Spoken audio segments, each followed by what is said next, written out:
Hey, peace and blessings to your fam. This is your brother Zion. I want to share something with you, and I will try my best to squeeze it all in one segment without losing a beat. I'll do my best. I want to talk to you all today about the slave, the leper, and the prophet. I was meditating today in 2 Kings chapter 5, dealing with the life of Naaman, and there were three characters that stood out to me the most. It was the slave girl, it was the leper, who was Naaman, and the prophet, which was Elijah. The slave girl, we don't know her by name, we don't know her background, but she was kidnapped from her homeland, and she was brought to Syria to be a slave, placed in the household of Naaman. Now, Naaman was a mighty warrior. He was the general and commander of the army of Syria. He was an important military figure, but he was also an important political figure. But there was one problem. Naaman had leprosy, a disease that was incurable, a disease that will kill you quickly and sometimes slowly. And so behind his shiny armor, behind his military apparel of having it going on, of being healthy, of being happy, behind that was an incurable disease. No one else on the outside of his circle knew that he had this disease, but the servant girl, the slave who was kidnapped from her homeland. Now she's strategically placed by God to be the servant in the home, serves as a prophetic voice. And she told Naaman's wife, who could not touch her husband and he could not touch her because of the disease, could be easily contracted. She told the wife, listen, if only my master would go and see the prophet in Samaria, Elijah, he would recover and be healed. So Naaman got word. He loaded up his caravan with hundreds of pounds of gold and silver and all types of clothing and raiment and apparel to visit Elijah the prophet. Elijah wasn't impressed with his caravan, with his military might, with his position of power, his prestige, or his money. He sent a messenger to meet Naaman and said, go and dip in the Jordan River 7 times and you will be made whole. Well, Naaman felt some kind of way because, number one, how dare you not even come out and greet me face to face and eye to eye? Do you not know who I am? And secondly, why in the world should I go and dip in the dirty Jordan River when there are other rivers in Damascus that I can go and dip in and get the same result? He left. One of his platoon members, one of his soldiers caught up with him and said, listen, commander, don't leave because this is a man of God.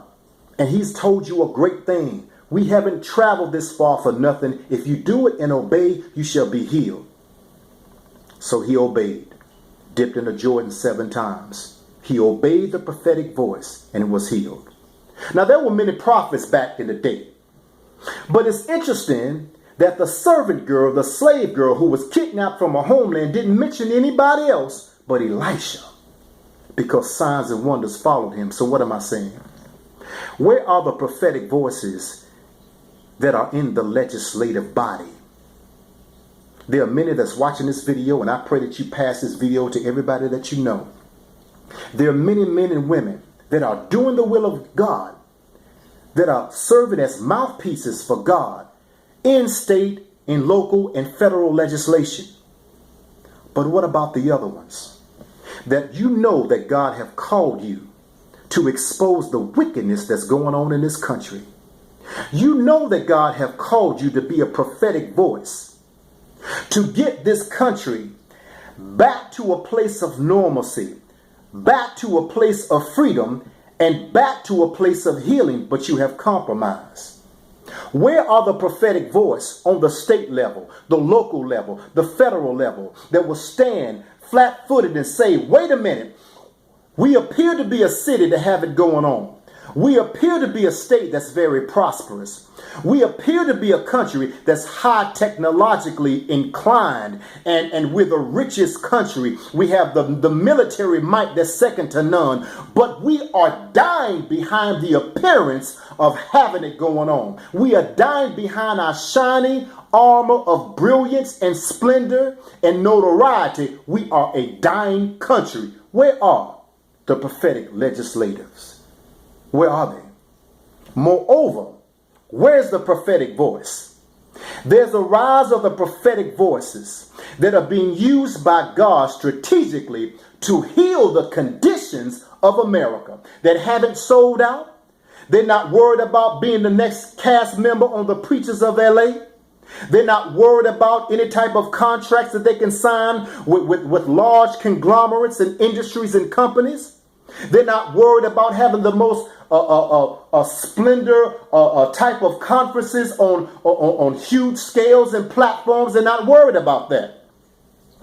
Their only concern is seeing the school districts, the educational department, the Department of Corrections, the judicial system, the Department of Social Service, and all other types of systems in this country that are diseased and dying because of the injustice, because of the pure wickedness, and because of the oppression that it is causing the people to come to a place of healing. Where are the prophetic voices that will stand flat-footed and tell the Naamans, you don't tell me where you will go and dip and receive the result of healing. I'm telling you that behind your armor and behind your money and behind your notoriety and behind your titles is a disease pulse that is dripping, that is eating away at the fiber of your being, and you are dying. But God has sent me to heal you. Where are the prophetic legislative voices to get this country back and the church back to the real prophetic voices that God can heal us? We're dying and we need to be healed. Peace and blessings. Love you to life.